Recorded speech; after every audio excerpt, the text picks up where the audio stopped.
I never thought grief could taste so bitter.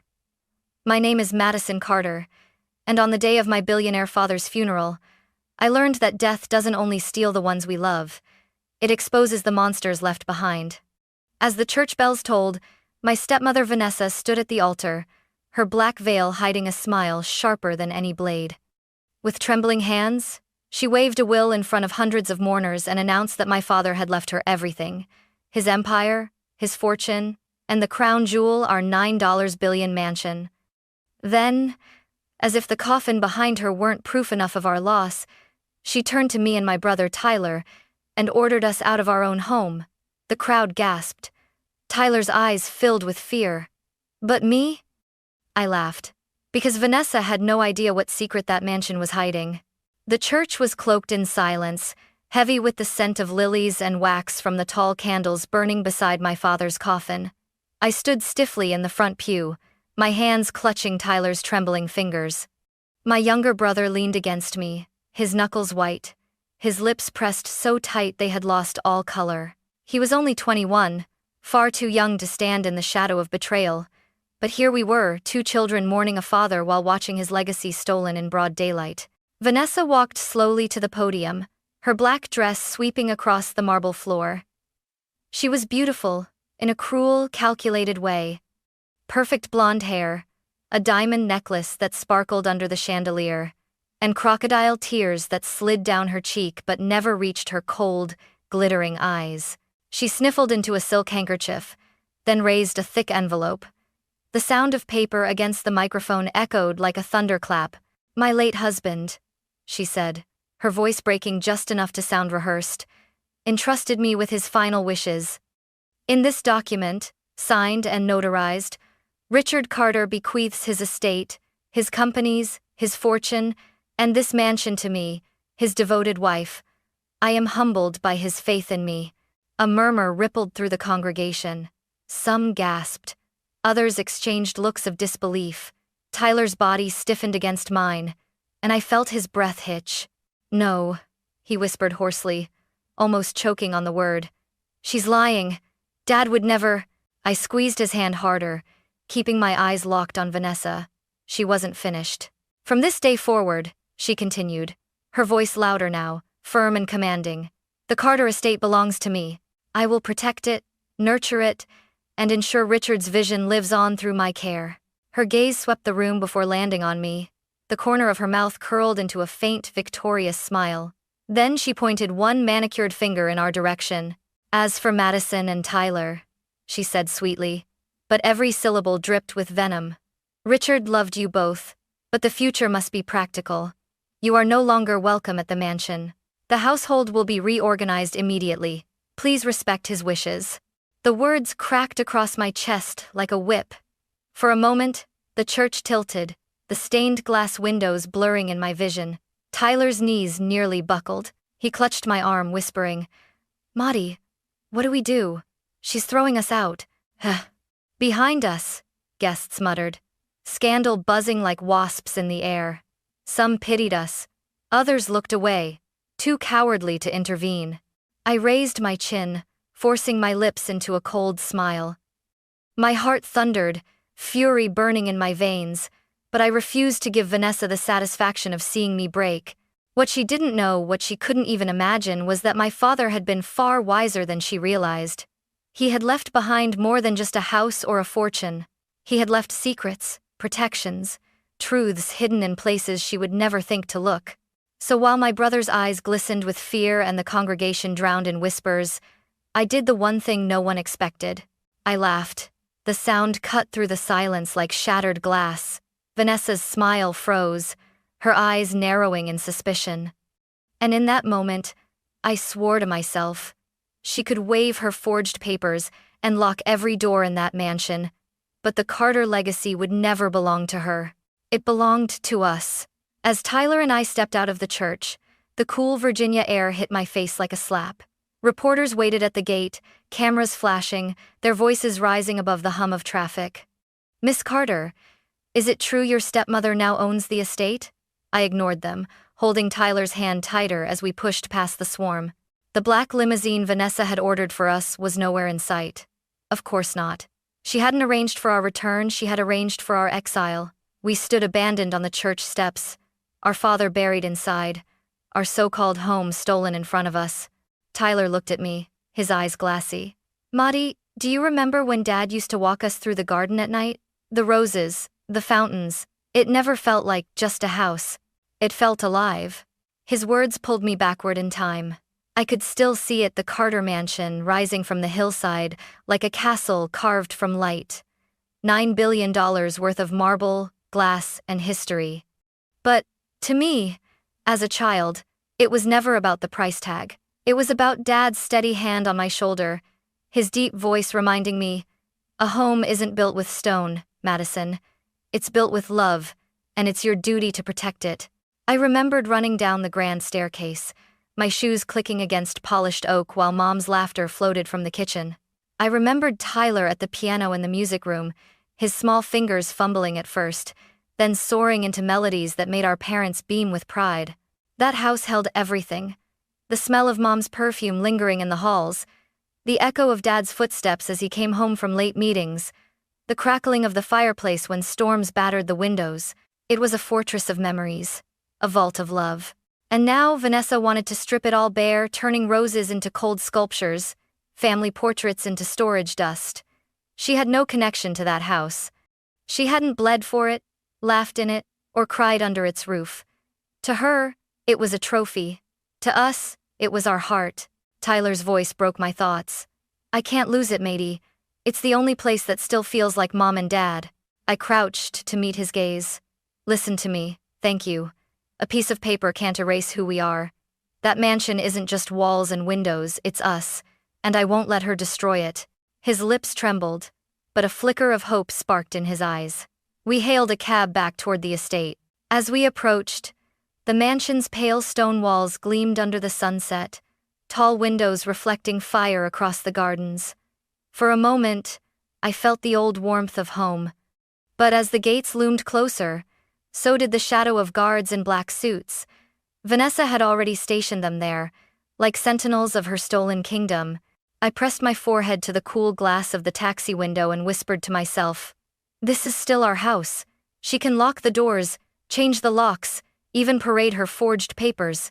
But, one day, Tyler and I will walk through those gates again, not as guests, not as strangers, but as rightful heirs. The driver glanced at me in the rearview mirror, confused by my quiet intensity. He couldn't know that I was already planning. Vanessa thought the funeral was her victory, but it was only the beginning of my war. When Tyler and I finally returned to the mansion gates, it no longer looked like home. The wrought iron entrance, once a welcoming arch to our childhood, had become a fortress. 2 security guards stood like statues, arms folded, eyes hidden behind dark glasses. I told them who I was, but they didn't even blink. Orders from Mrs. Carter, one of them muttered. Just like that, my family name meant nothing on the very ground built by my father's empire. Inside the gates, I could see movers unloading boxes. Curtains I had grown up with were being torn down. Gardeners dug up the roses Mom planted, hauling them into black trash bags. And on the steps, directing everything with her manicured hand, stood Vanessa. Madison, she called when she noticed me, her voice syrupy sweet. You really shouldn't be here. I forced a smile. Funny. That's exactly what I was about to say to you. Her smile faltered, but only for a moment. She descended the steps gracefully, her heels clicking against the stone. This is my responsibility now. Richard wanted me to take charge. I'm simply honoring his wishes. Tyler, standing beside me, clenched his fists. You're lying. Dad would never replace Mom's roses. He loved them. Vanessa crouched slightly, leveling her icy blue eyes with his. Oh, sweetheart. Those roses were outdated. This house needs a new vision. My vision. I stepped between them, my voice sharp. Don't you dare talk down to him. You're not his mother. From behind Vanessa, a younger voice chimed in. Chloe, her 17-year-old daughter, strolled out onto the steps, arms crossed, smirking. Looks like the princesses of the old regime don't like change, she sneered. Shut up, Chloe, Tyler snapped, surprising me with his sudden anger. Chloe only laughed. Or what? You'll cry into your piano until it magically solves your problems? Tyler's face burned red, his voice catching in his throat. I wrapped my arm around him, glaring at Chloe. You've been here 5 minutes and already act like you own the place. Newsflash, you don't. And you never will. Vanessa straightened, regaining her composure. That's enough, she said, her tone suddenly steel beneath the sugar. You and Tyler should accept reality. You've lost. The sooner you stop fighting, the easier this will be. I leaned forward, my voice low and steady. You're right, about one thing we lost, Dad. But we haven't lost this house, or our name, and one day, everyone will see through your lies. Her lips curled into a cold smile. We'll see about that. The guard stepped forward, signaling the end of our exchange. Tyler tugged at my sleeve, his body tense with fear and humiliation. I held his hand as we walked back to the car, but before I slid inside, I turned once more to the mansion. Movers carried out the last of Mom's antique vases, carelessly tossing bubble wrap over them. Chloe laughed at something her mother whispered, their silhouettes framed by the golden light of sunset. It wasn't just theft, it was desecration. I gripped the car door until my knuckles turned white. Let her play queen for now, I thought, because when her crown crumbles, it will crush her. And in that moment, I vowed, whatever it took, law, truth, or war, I would take back the Carter mansion. A week after the funeral, I told Tyler we were going back. Not to fight, not to argue, but to claim something of our own. I wanted Dad's watch, the leather-bound journal he always kept in his study, maybe even one of Mom's framed photographs. Just a piece of them, something to hold when the world felt empty. Tyler nodded reluctantly. What if she doesn't let us in? I met his eyes. Then we'll find another way. But I won't let her erase them. We drove in silence to the mansion. From the outside, it looked as regal as ever, the pale stone glowing in the afternoon sun, tall windows reflecting light across the lawns. But the warmth was gone. Guards in black suits patrolled the grounds. The iron gates, once open to us, now felt like prison bars. As we approached, one of the guards raised his hand. No entry. Orders from Mrs. Carter. I rolled down the window. I'm Madison Carter. This is my brother. We're here to collect personal belongings from our father's study. The guard didn't flinch. No exceptions. Tyler leaned forward. But that's our home. We grew up here. You can't just... The second guard cut him off. Step back, kid. It's not your home anymore. My chest tightened. I pushed open the car door and stood tall, every inch of me burning with anger. Listen carefully, I said, my voice steady but sharp. This house was built by Richard Carter. My mother's roses bloomed in that garden long before Vanessa ever set foot on this property. You don't get to tell me it's not my home. The guards exchanged a look, but didn't move. And then, like clockwork, Vanessa appeared on the steps, Chloe at her side. Madison, Vanessa called out, her voice dripping with false sympathy. I told you already. You and Tyler need to move on. Clinging to the past won't help. I clenched my fists. I don't want the fortune, Vanessa. I don't care about your fake will. I just want my father's keepsakes. His watch, his journal, Mom's photograph. You can't take those from me. She descended the steps, Chloe following with a smirk plastered across her face. Vanessa stopped at the gate, her eyes glinting. Everything inside belongs to me now. If you want something, you'll have to request it through my lawyer. Your lawyer? I nearly laughed. You're really gonna hide behind paperwork to keep a daughter from holding her father's watch? Chloe leaned against the gate, her tone mocking. Why don't you two just accept it? Dad didn't want you. He wanted us. Tyler gasped as if struck, his face flushing with humiliation. Before I could stop myself, I stepped closer, fire rising in my chest. Say that again, I snapped, my voice trembling with rage. Chloe's smirk faltered, but Vanessa pulled her back gently. Don't waste your breath, Madison. Go live your life. This mansion has no place for you anymore. The guards shifted, ready to close the gates. Tyler tugged on my sleeve, his voice breaking. Maddie, let's just go. I turned back toward the mansion one last time. My mother's garden was gone. My father's study, sealed. The house, our house, was slipping further from reach with every second. But as the gates clanged shut in our faces, I whispered under my breath, "This isn't over, not by a long shot." And for the first time, I saw Vanessa's smile twitch just slightly. She knew I meant it. The night after we were locked out, I couldn't sleep. I sat on the edge of the motel bed, staring at the cheap lamp's flickering bulb, while Tyler dozed fitfully beside me. Every time I closed my eyes, I saw Vanessa's smug smile, Chloe's mocking sneer, the gates slamming shut. It wasn't just rage burning inside me, it was something deeper. A certainty, Dad would never have left us with nothing. The next morning, I called Mr. Sullivan, one of my father's oldest friends and business partners. He answered on the second ring, his voice low and weary. "Madison, I was waiting for this call. You know," I whispered. "You know she's lying." There was a pause, a sigh. "I can't say much over the phone. Meet me at Carter & Co., ATS, old headquarters, noon." When Tyler and I arrived, Sullivan was already there, leaning on his cane in the shadow of the marble columns. His face looked older, lined with grief, but his eyes burned with a quiet fire. He gripped my hand tightly. "Your father loved you. Both of you. Don't ever doubt that. And he didn't trust Vanessa. Not really. He suspected she might try something. That's why..." Sullivan glanced around before lowering his voice. "That's why he created a trust." I frowned. "A trust?" Sullivan nodded. "Months before he got sick, he asked his lawyer, Harold Green, to draft a confidential document.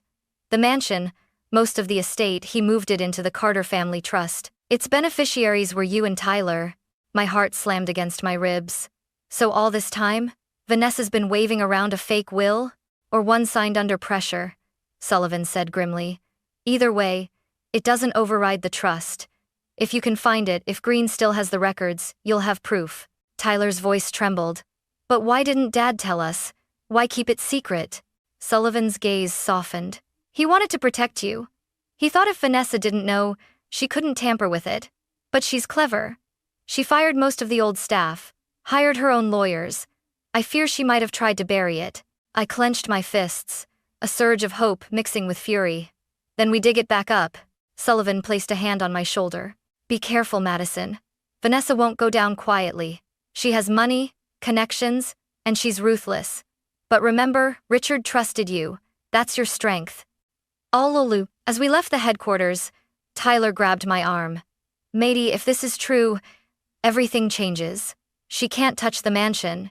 It's ours." I stopped, turning to face him. "Not just ours. Dad built that house for Mom, for us, for the Carter name. Vanessa thinks it's a trophy, but to us it's sacred. And I swear, Tyler, we're going to take it back." Tyler's eyes glistened. For the first time since the funeral, he managed a faint smile. "Then let's fight." That evening, I called Green's office. The secretary hesitated before transferring me. When his voice finally came through the line, low and tired, I introduced myself. "Mr. Green, it's Madison Carter, my father's daughter." A long pause. Then a sigh. "Madison, I've been expecting this. Meet me tomorrow morning. There's something you need to see." As I hung up the phone, adrenaline pulsed through my veins. The pieces were falling into place. Vanessa thought she had locked every door, thrown us out for good. But she didn't know about the one door my father left open, the trust. And I was about to walk straight through it. The next morning, Tyler and I arrived at a quiet office building downtown. The brass plaque on the door read Harold Green, attorney at law. My palms were damp as I pushed the door open. This man had been my father's legal confidant for over 2 decades. If anyone knew the truth, it was him. Green was waiting behind a mahogany desk stacked with thick folders. His silver hair gleamed in the light from the window, and his sharp eyes softened when he saw us. "Madison, Tyler," he said warmly, extending his hand. "Your father spoke of you often. I'm deeply sorry for your loss." I sat down across from him, fighting to steady my voice. "Mr. Green, Vanessa claims she has a will leaving everything to her. But Mr. Sullivan told us about a trust one that names Tyler and me as beneficiaries. Is it true?" Green leaned back, tapping his pen against the desk. "It's true. I drafted the Carter family trust myself, under Richard's direction. The mansion and most of his estate were secured for you both. But, his brow furrowed. The original documents vanished from my records, months before your father passed. My stomach dropped. Vanished? You mean stolen? Green nodded grimly. That's my suspicion. Vanessa dismissed your father's loyal staff and replaced them with her own people. I wouldn't put it past her to intercept the trust files. Tyler's voice cracked. So, we have nothing? Green's eyes flashed. Not nothing. I always keep backups. I've been searching for them, but I'll need more evidence to convince a court. Witnesses, financial records, anything that proves Richard was coerced. I clenched my fists. Where do we start? That night, Tyler and I drove to a modest neighborhood on the outskirts of the city. Clara, our old housekeeper, had agreed to meet us at a small park. She looked thinner than I remembered. Her eyes tired, but they brightened when she saw us. Oh, my dears, she said, pulling us into a hug. I wanted to reach out, but Vanessa, she made it impossible. Clara, I asked softly, did you ever see her pressure my father? Anything unusual? Clara hesitated, glancing around as if the trees might be listening. Then she whispered, yes. A few weeks before he died, I overheard her on the phone with a lawyer I didn't recognize. She said something about making sure the paperwork is handled. Later, I found your father in his study, pale and confused, signing documents while Vanessa hovered over him. When I asked if he wanted water, she snapped at me to leave. Tyler's jaw tightened. She forced him when he was sick. Clara nodded. I believe so, but I had no proof, and when I confronted her, she fired me the next day. I squeezed her hand. Your words are proof enough, Clara. Thank you. Back at Green's office, we shared Clara's testimony. He listened intently, jotting notes. Then he said, we'll need more, perhaps from medical staff. It took days of calls, but finally, a nurse who had cared for Dad in his final weeks agreed to speak off the record. Her voice trembled over the phone.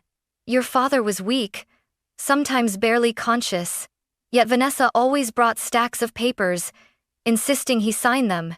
He looked lost. I doubt he understood.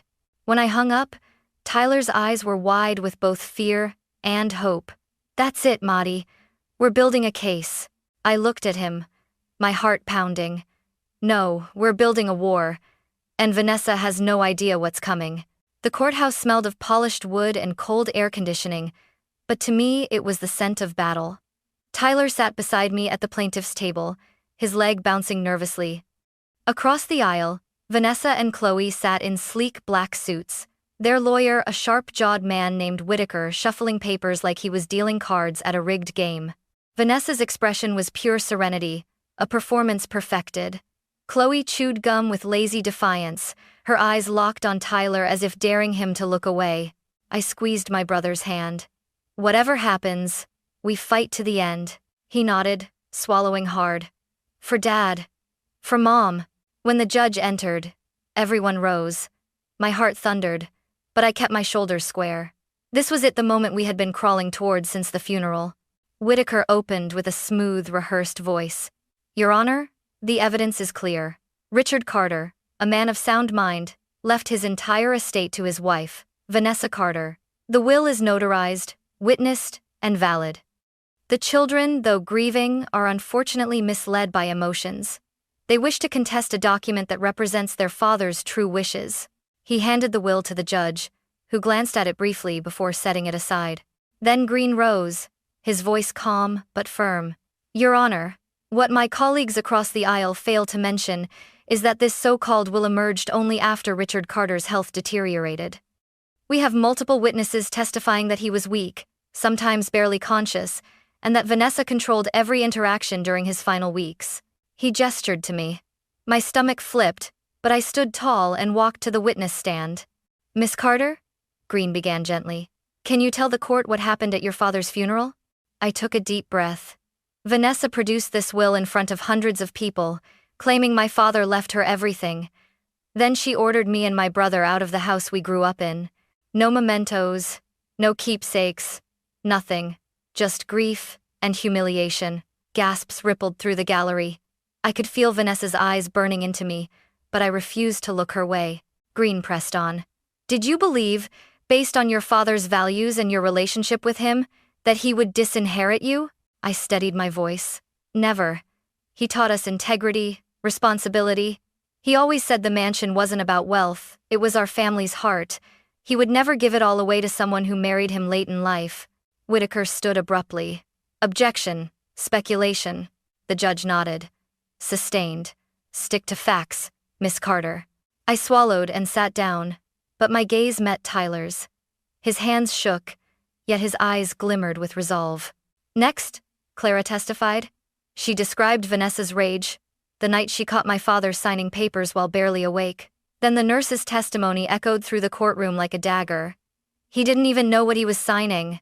For the first time, Vanessa's mask cracked. She shifted uncomfortably, her jaw tightening. Chloe leaned in, whispering something that made her mother's nostrils flare. But the turning point came when Green opened a small folder and produced a USB drive. My pulse quickened, I knew what it was. Your Honor, Green said, voice rising with conviction. This drive contains a backup of the Carter Family Trust. A digital copy kept on the company's secure servers, notarized and time-stamped before Richard Carter ever fell ill. Whitaker jumped to his feet. This is outrageous.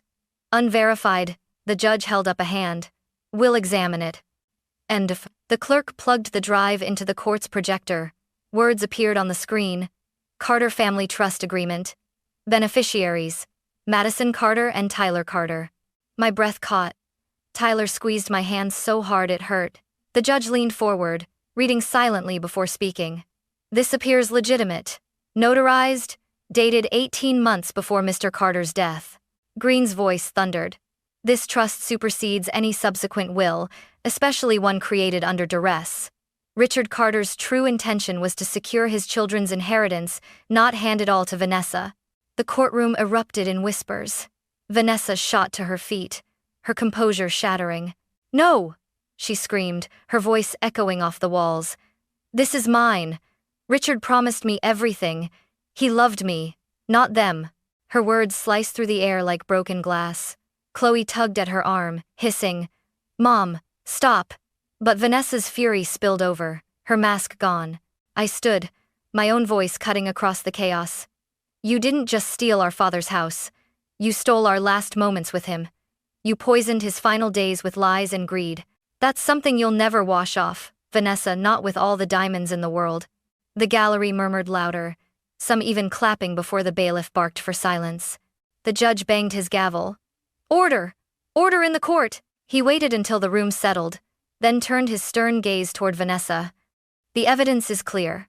The will you presented is invalid. The Carter Family Trust stands. The estate, including the $9 billion mansion, belongs to Madison and Tyler Carter. Tyler's head dropped into his hands, his shoulders shaking.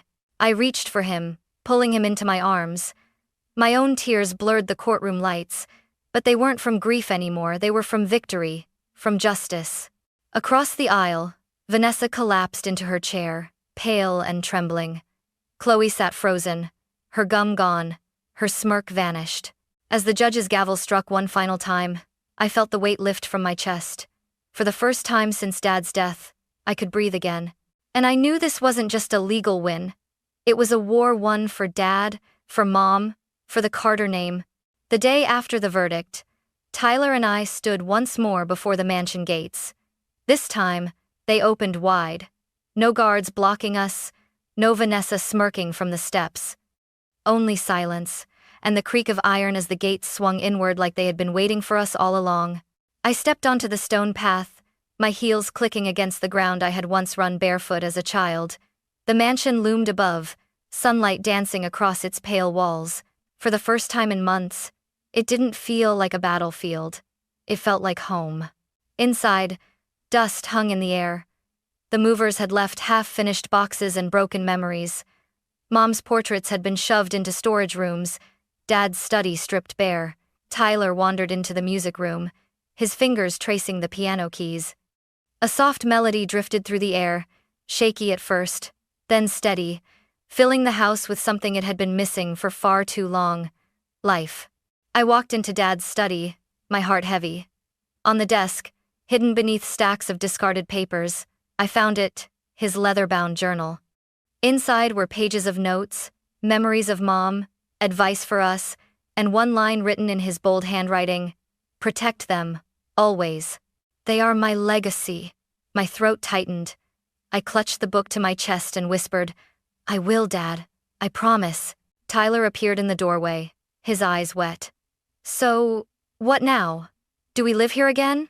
I looked around the room, at the cracks in the wallpaper, the faded carpets, the ghosts in every corner. "No," I said softly. "This house isn't meant just for us. If we keep it locked away, it'll rot with memories and pain. But if we open it, it can breathe again." His brow furrowed. "Open it? To who?" I smiled through my tears. "To the world. To kids like us who lost everything. To artists, musicians, dreamers who need a place to belong. We'll turn this mansion into something greater. Not a prison of greed, but a foundation of love.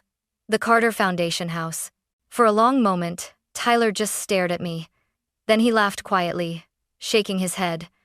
"That sounds exactly like Mom. She would have loved that." I nodded, gripping his hand. "And Dad too. He always said a legacy isn't in money, it's in what you give to others." Weeks later, the transformation began. The rose gardens were replanted, children's laughter replacing silence. We opened the library to the public, filled it with books on art and literature in honor of Mom. Tyler hosted music workshops in the Grand Hall, teaching kids to play the piano. I organized scholarships and leadership programs, carrying Dad's lessons of integrity and responsibility into every classroom we built. On opening day, I stood on the balcony, watching the courtyard below.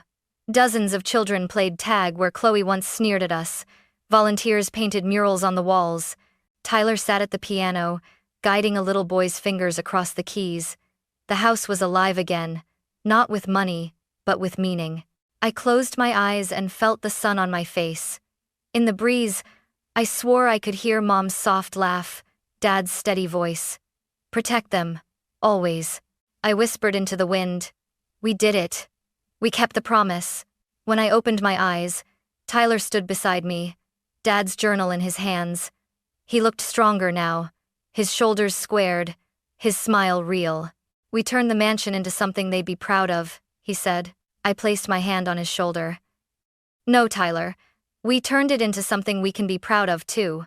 And as the sun dipped low, casting golden light across the Carter Foundation house, I knew that no matter how much Vanessa had tried to steal, she had failed. Because wealth can be stolen, houses can be locked, but love endures. That was the real inheritance,